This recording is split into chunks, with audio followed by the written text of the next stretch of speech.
Hello there, how's everybody doing? I'm so happy to be in Massachusetts. Did I say it right? I'm from Ohio. Does anybody know where Ohio? Has anybody been to Ohio? Has anybody traveled through Ohio? So you know where that's at. It's a couple states to the west. We're by Lake Erie. Everybody's familiar? Okay. And it's great to be here in Adams, Massachusetts, to celebrate the 100th anniversary of the dedication of this statue that you have in the center of the town. And I was so excited to come here. First off, I go to your website and I look at the website. It's a wonderful website for cities and towns. I got to give you one of the top ratings because it goes over all the historical features and cultural features. And I had to go show my wife Mount Greylock. You see that Mount Greylock right on the side of the mountain? It was amazing. Did anybody know how that happened? I don't know, but I bet you some of the third graders that learn local history, I'm sure you talk about the history of Adams all the time. Is that correct? Does the third graders talk about local history? Do the fourth graders talk about international history? Do you learn a lot about the world and international history? And then the fifth graders, I hear, understand about American history. So you're somewhat familiar with presidents, is that correct? Wonderful. I do want to introduce my wife, Bonnie Wilson, that came from Niles, Ohio, and she'll be doing the First Lady, Ida McKinley, shortly in our program. But I don't know if you, I'm originally from Dayton, Ohio, and there were two brothers. And 2 months from now, 100 years ago, two brothers went to Kitty Hawk, North Carolina, and did something that was never done before. Does anybody know what that was? What was it? Go ahead. They invented the airplane. They were the first ones to fly an airplane. That's correct. Two brothers from Dayton, Ohio, where I'm from, the Wright brothers. Orville and Wilbur Wright flew an airplane 100 years ago in 2 months from now. Wow. So when McKinley was alive and president, there wasn't even an airplane. They didn't even have refrigerators. They didn't have telephones. Well, yes, they did. They had a newfangled thing that was a telephone to be, but they didn't have cell phones. Didn't have computers. A lot of things that we all have, don't we? They didn't have those type of things 100 years ago. And being from Ohio, I'm very proud of the history and heritage, and I was very surprised and happily surprised with the connection with Adams, Massachusetts, and President William McKinley. And the Plunkett family, which this building and this auditorium is named, and the relationship the Plunketts had with President William McKinley over 100 years ago. And it's exciting to come here from Ohio. Now, I'm from Niles, Ohio, which is near Youngstown, Ohio. And William McKinley was born in Niles, Ohio. It's interesting, Bonnie and I live on a street that's bricked, all brick road street. An historical home that was built by a doctor. And on the corner of our street, there's a mansion, a tall white mansion, to another gentleman that started something from Niles, Ohio, that I bet you know about. How many of you have ever eaten a hot dog? Anybody eaten a hot dog? Well, the gentleman that invented the hot dog was from Niles, Ohio. His name was Harry Stevens. And he had concession stands at Yankee Stadium. He had concession stands at the New York Polo Ground. He had concession stands at Fenway Park. He had concession stands all over the country for baseball. But the football, New York Giants played in the New York Polo Grounds, and football season is colder than baseball season, isn't it? We play baseball in summer and we play football. When do we play football? Winter. Oh yeah, right now. You're right, in the fall. So it's colder. Well, the cold sandwiches that he would give and serve for baseball didn't work for football. So he would go out and he'd put in the meat into a sandwich. And he invented the hot dog. And that's where the hot dog came from. It was from a guy from Niles, Ohio, Harry Stevens, and his mansion still sits on the corner of the road that we live on. And it's just amazing. You can still go to those baseball fields and football fields and still run into Stevens concessions that are providing a lot more food now, but the hot dog came from Niles, Ohio. Now, William McKinley was born in Niles, Ohio, but he didn't live in Niles, Ohio.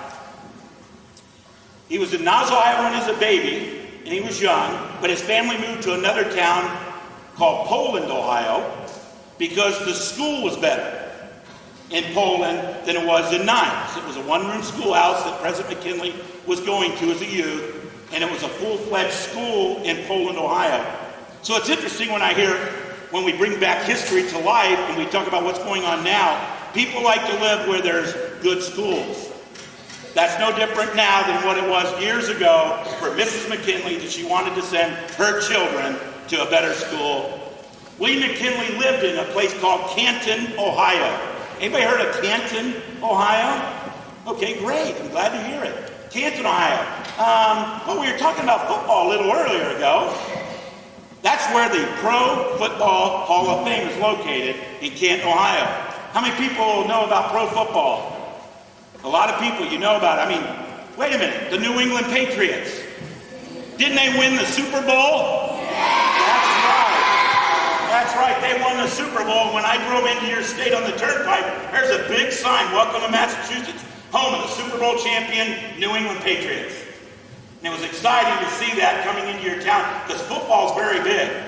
And it's very odd that during the fall, you can ask my wife, that during the fall that I go away from football because of what I coach high school football.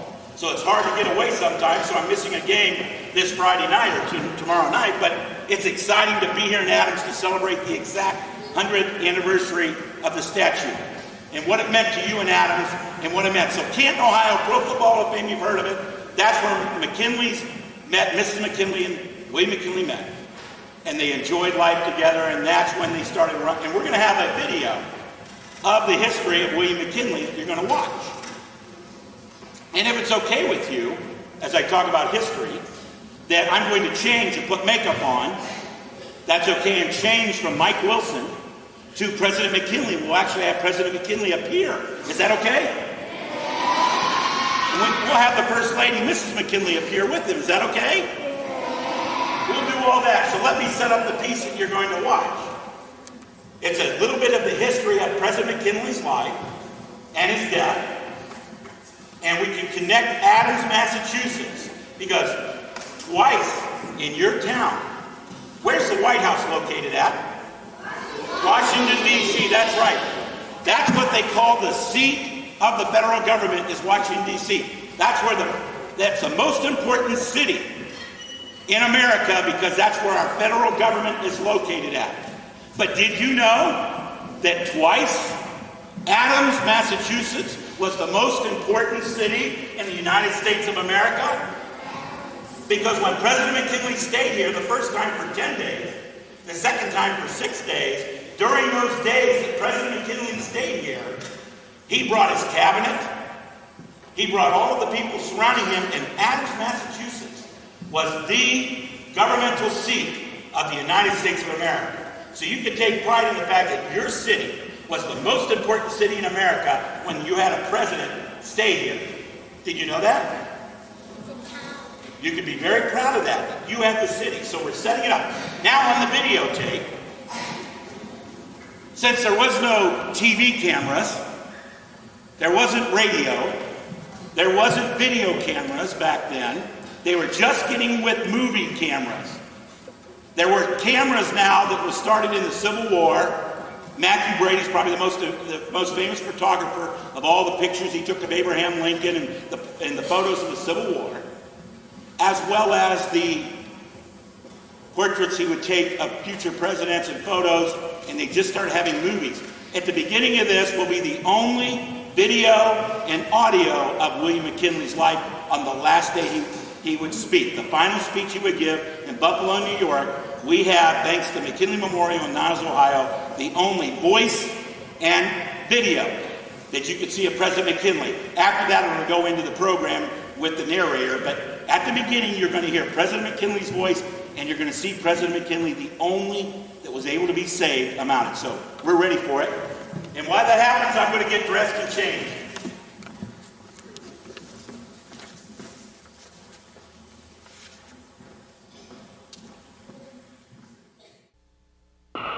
Our fellow citizens, this country is an unexampled prosperity.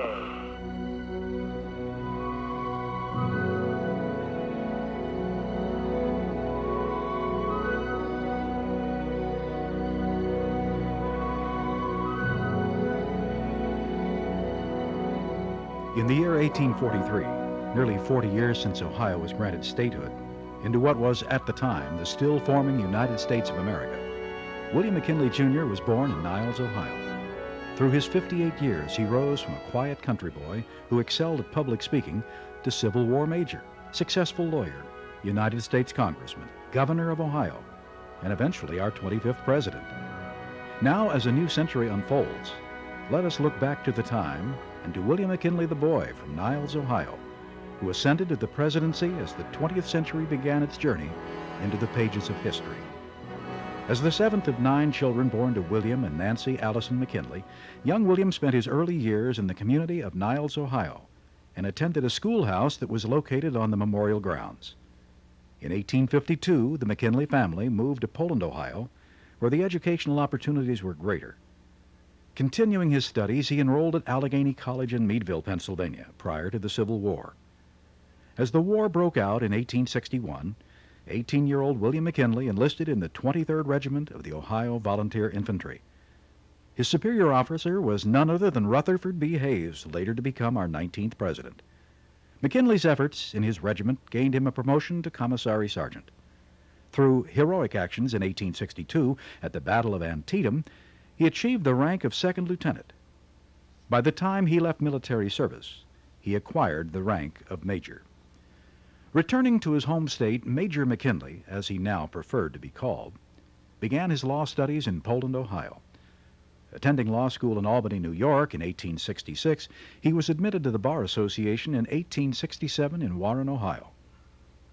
Although achieving only moderate success in his Canton, Ohio law practice, he nonetheless became one of the town's most popular citizens through his involvement in civic affairs. While residing in Canton, McKinley met Ida Saxton in 1869, daughter of a wealthy Canton businessman. They were married 2 years later, January 25, 1871. Purchasing a house, the McKinleys lived on North Market Street in Canton. It was from this very porch that McKinley first campaigned for the presidency. The years 1873 to 1876 were marked with tragedy for the McKinley family. Their youngest daughter, Ida, died at the age of 4 months in 1873. Mrs. McKinley's mother passed away the same year, followed by the McKinleys' oldest daughter, Catherine, at the age of 4 in 1876. Overcome by shock and grief, Mrs. McKinley became a semi-invalid. As a devoted husband, McKinley constantly cared for all of her needs. William McKinley's entrance into politics came as he was elected to and served as prosecutor in Stark County. Through his involvement in the Republican Party, he won election into the U.S. House of Representatives in 1876. It was at this time that McKinley began wearing the scarlet carnation in his lapel and continued to do so throughout his political career. Honoring its famous son, Ohio chose the scarlet carnation as the state flower in 1904. With his ever-advancing political career leading him from his original home of Niles, he never forgot his small hometown. McKinley, returning frequently to visit, and on one occasion delivered a speech during his first term as governor. As congressional representative, McKinley served in the Congress of the United States from 1877 to 1891.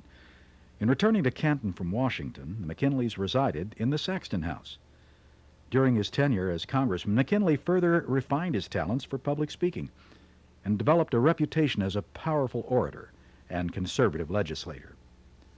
After losing the congressional seat in 1890, William McKinley's political career resumed on the state level as he was elected governor of Ohio in 1891 and re-elected in 1893. The statue that now stands outside the State House faces in the direction that he waved each day to his wife in a hotel across the street where the McKinleys resided. It was also said that he waved to her from a State House window each day, 3 p.m. Completing 2 terms as governor of Ohio, William McKinley's political career was now one step closer to becoming president. With the economic panic of 1893 occurring while the Democrats held the White House, the Republican Party was optimistic about winning the presidency in 1896. During the congressional elections of 1894, McKinley made over 350 speeches making the Republican Party view him as the candidate who could restore prosperity.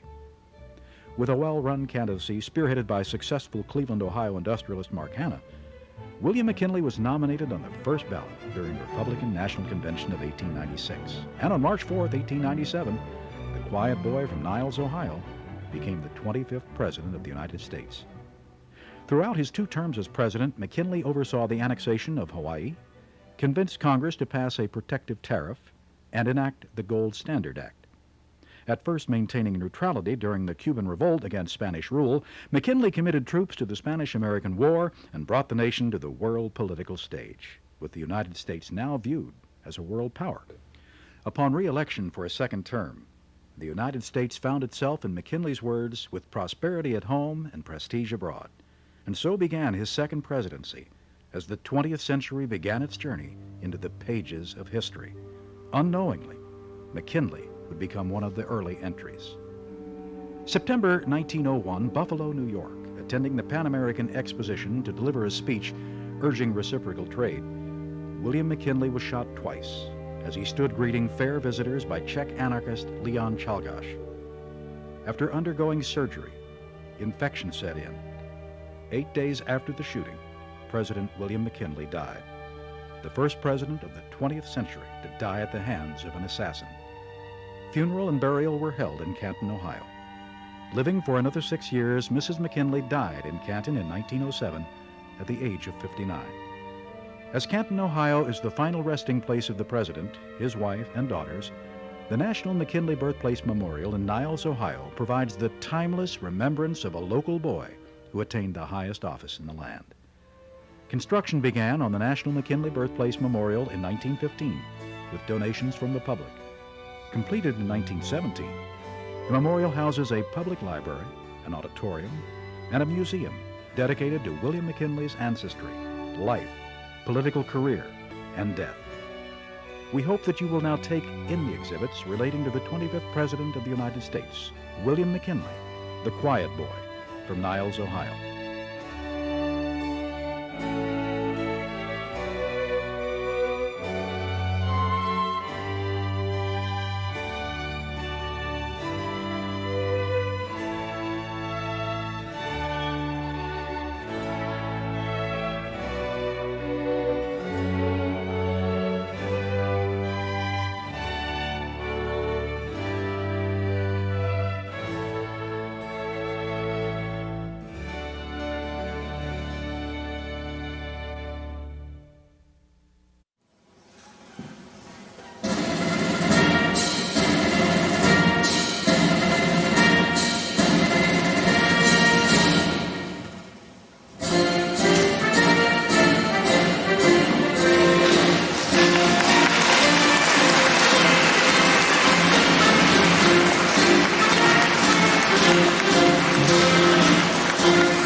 Fellow citizens, in the will of the people and in their presence, I assume the responsible duties of the Presidency of the United States, replying to the wisdom of the people and relying on the support of my fellow countrymen and invoking the guidance of Almighty God.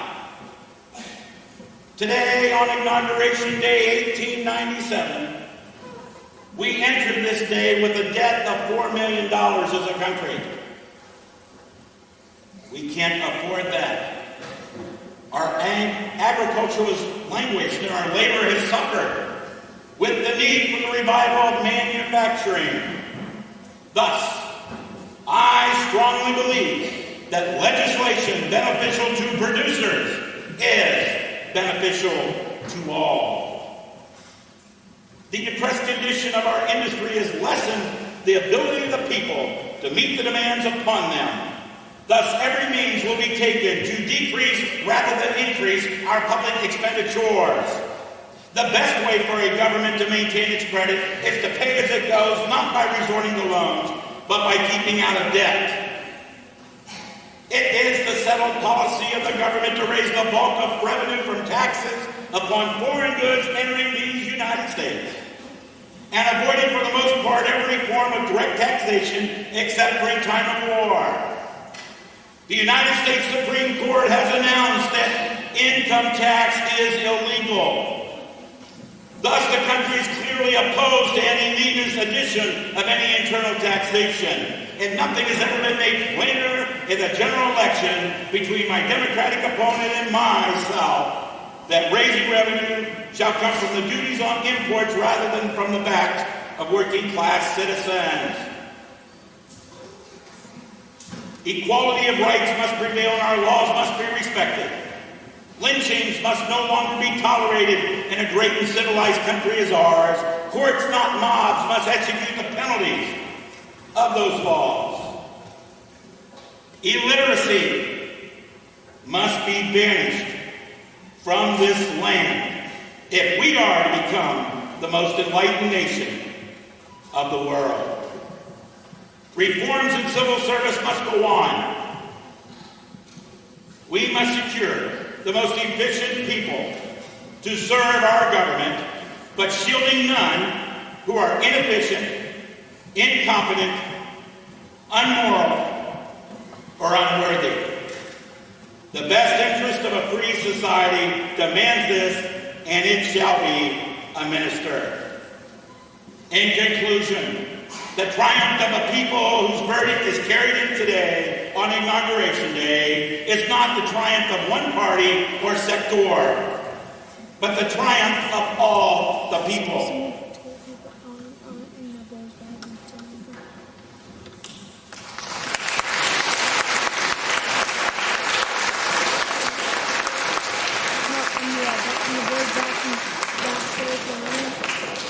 That was excerpts of President McKinley's first inaugural address.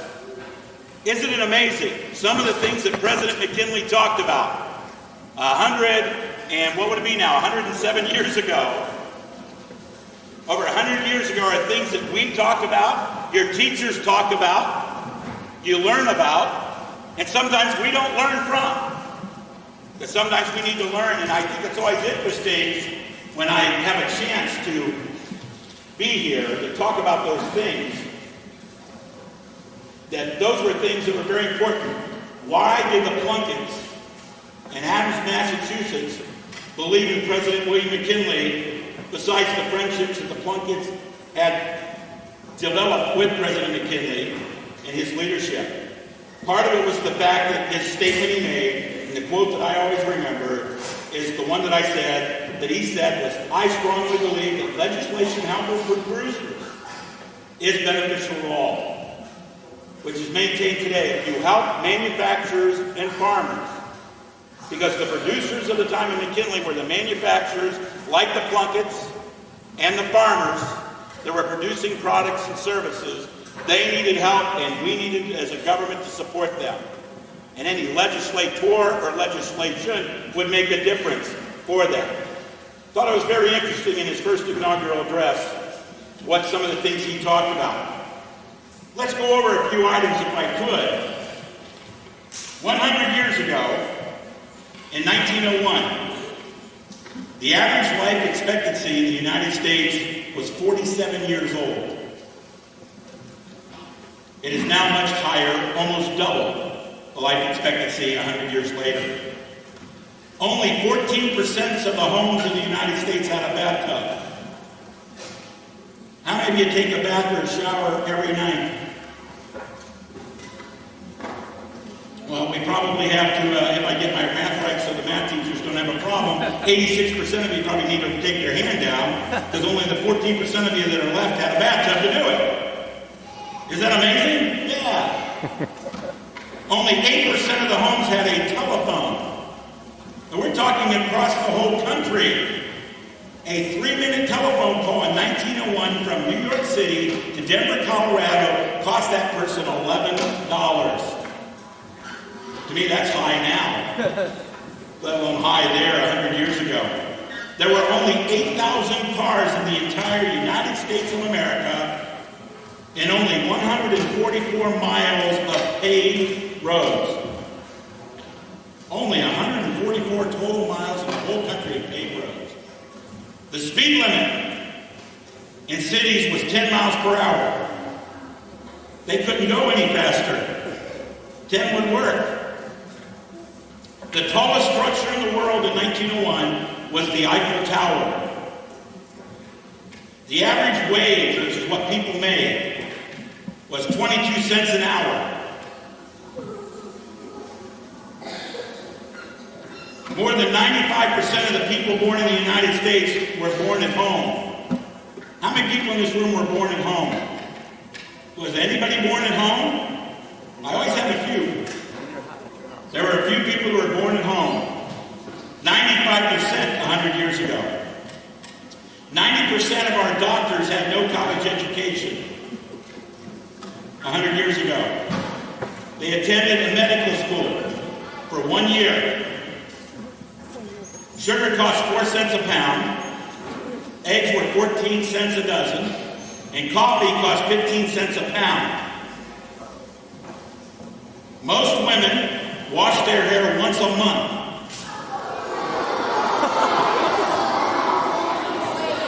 Do you want to know what they use to wash their hair with? No, you don't. Egg yolks. Egg yolks were used to wash your hair, and they washed it once a month. We're not far from Canada, are we? We're not too far from Canada.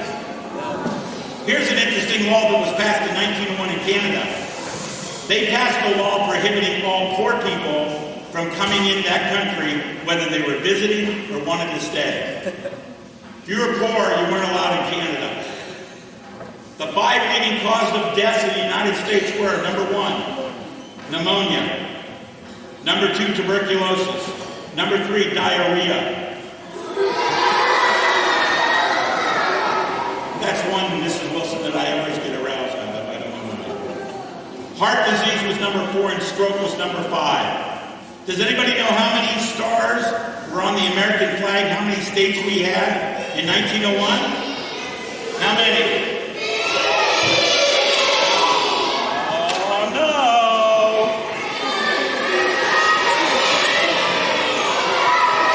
Not 50.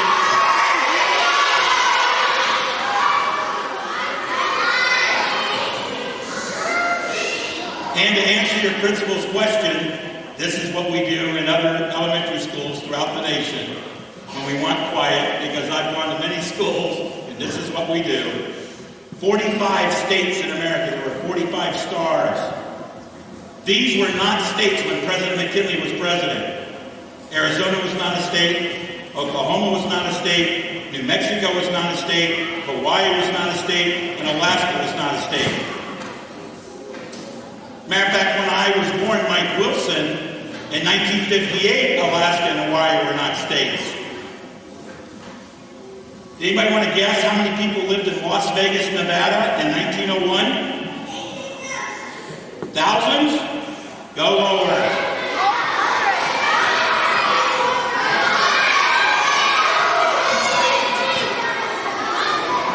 You want me to tell you? 30.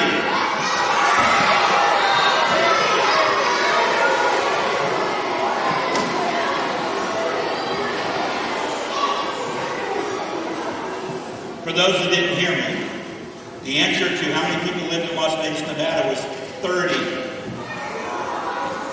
Yep. We talk about medicine a lot. Insulin, antibiotics had not been discovered yet. Scotch tape, crossword puzzles, canned drinks, iced tea had not been invented. And there was no Mother's Day or Father's Day to celebrate in 1901, the year that President McKinley would be assassinated and died. Kind of interesting history, isn't it? From 100 years ago. It's amazing how things change. But let me, if I could, go back to McKinley for a second. If we could have the president give you excerpts of the final speech he gave in Buffalo, New York. Because President McKinley was attending the Pan American Exposition in Buffalo, New York. And he talked about what would America be like in the year 2001. 100 years from the time he gave his speech. If I could, let's have the president give you a sampling of what he predicted our country would be like in 2001. Is that all right?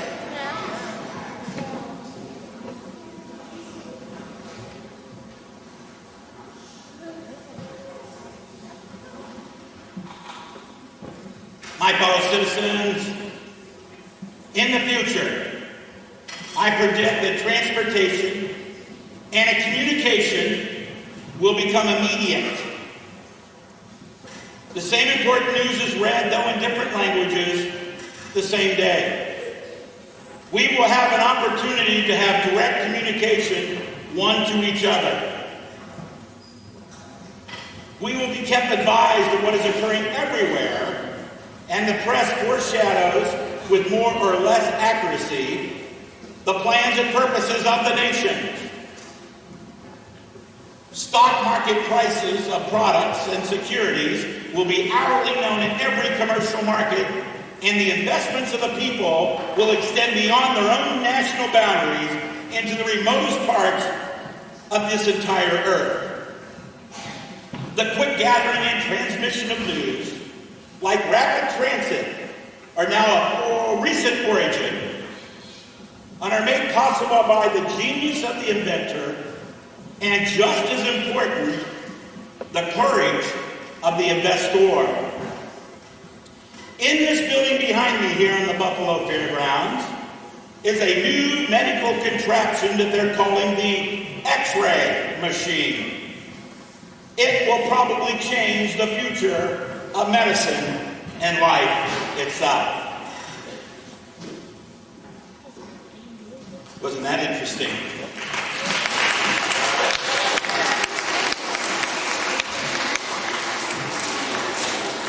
Wasn't that interesting what President McKinley predicted in September of 1901 to what our world would be like in 2001? Did he know about computers? Did he know about television? Radio? Did he know about the internet? And transportation, did he know about airplanes? Because remember, the Wright brothers flew the first airplane 2 years after he died, after his speech. 1903 is the first flight, not 1901, so there were no airplanes. Wasn't that amazing about flight and transportation? There were no buses. They only had 8,000 cars throughout the United States. The transportation was by train. And President McKinley and Mrs. McKinley loved to ride on trains, and they would always bring their presidential train to Adams and park right here.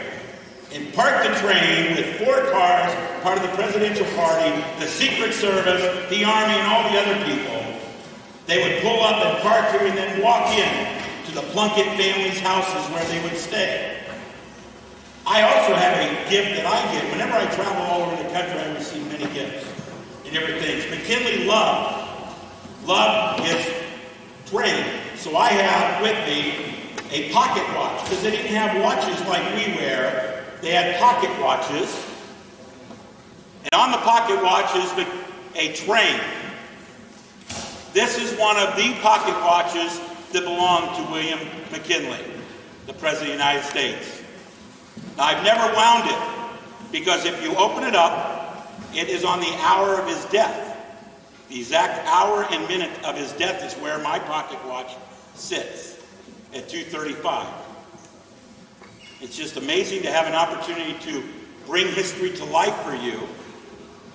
To be in Adams for tomorrow's celebration at the library, I believe it starts at noon, at the library, where we rededicate the statue, and President McKinley has a chance to say a few words that he gave in Adams both times he was president.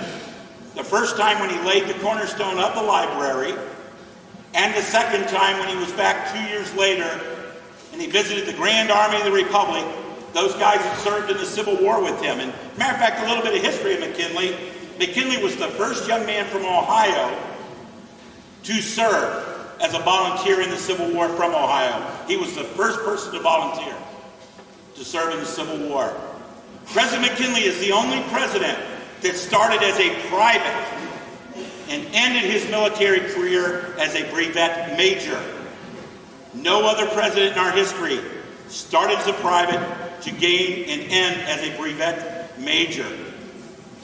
And the Civil War, you saw a little bit of the footage of some reenactors for the Civil War on the videotape. And I think it's very interesting that you got the chance to see that, because McKinley rose to prominence not because he was in the front lines of the battle.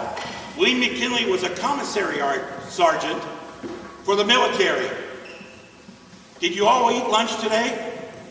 Did you eat here? Do you have a cafeteria where the good people that served you the food and drinks?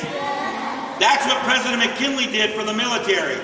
He served food and drinks to the Union Army, but the difference was McKinley would ride to the front lines, ride his horse and his buckboard, and he would deliver coffee and beef jerky to the troops while the Confederate soldiers were firing bullets across him.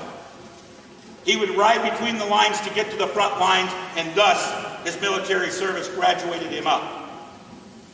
You heard the story of President and Mrs. McKinley and their love affair that the President and Mrs. McKinley had. Mrs. McKinley had a disease. She had a thing called epilepsy. In epilepsy, you would shake and you would be uncomfortable. And 100 years ago, people didn't really like that. And President McKinley always had a handkerchief with him. And he would put the handkerchief over Mrs. McKinley's face because he didn't want her to be embarrassed. He loved her that much. Their niece that sang here at the Congregational Church, Miss Mabel McKinley, that used to always travel with the President and Ida, she sang in your Congregational Church. She was officially acting like First Lady. She would do the state dinners because of the ill health. And one of the things I was telling your President of your Historical Society today that I thought was so interesting is Bonnie and I had a chance to go to your library. We went up to the cemetery to see the Plunkett cemetery plot. I don't know how many people have never been there or looked at the cemetery plot of the Plunketts or been to your town. Only one day I've been here. I was there. I had to show Bonnie the mountain. We went to the mine, the limestone mine this morning to see the limestone being mined. What a great operation for our natural resources of our country.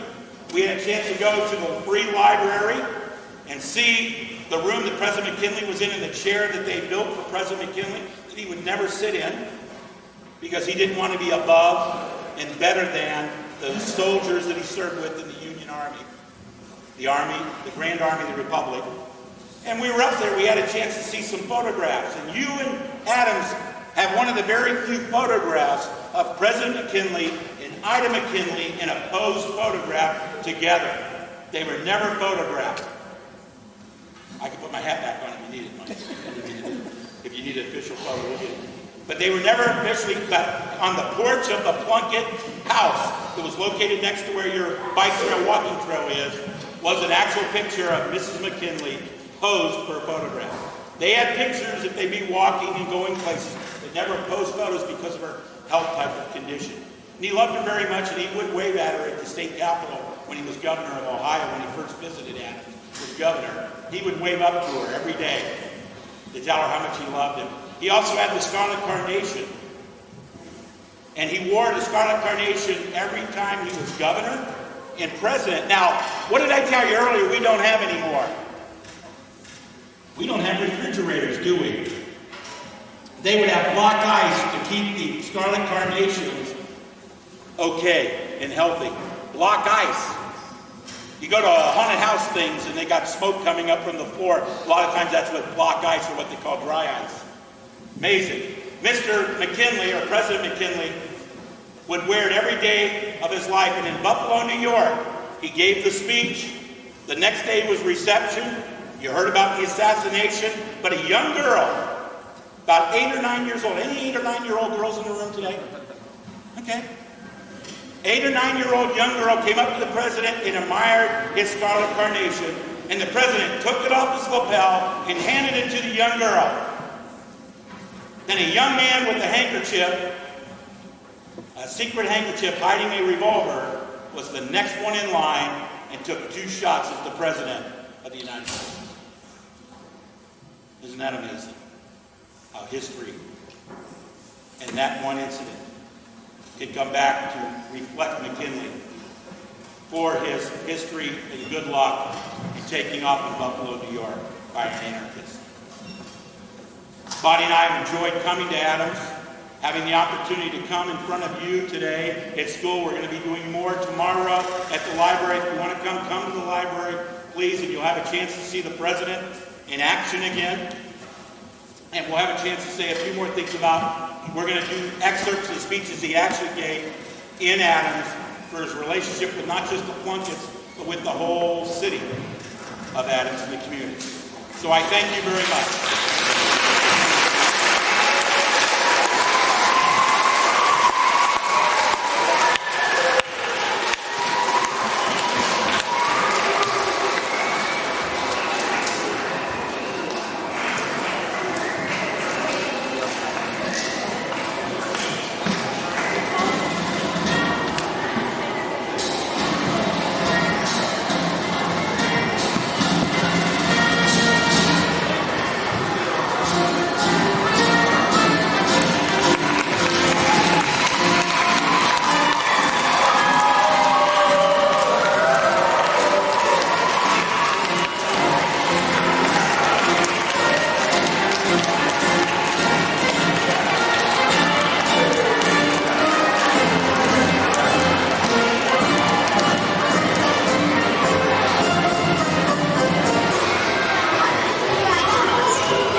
See you later. Take care. Somebody said that's what earlier. Hey, how's it going?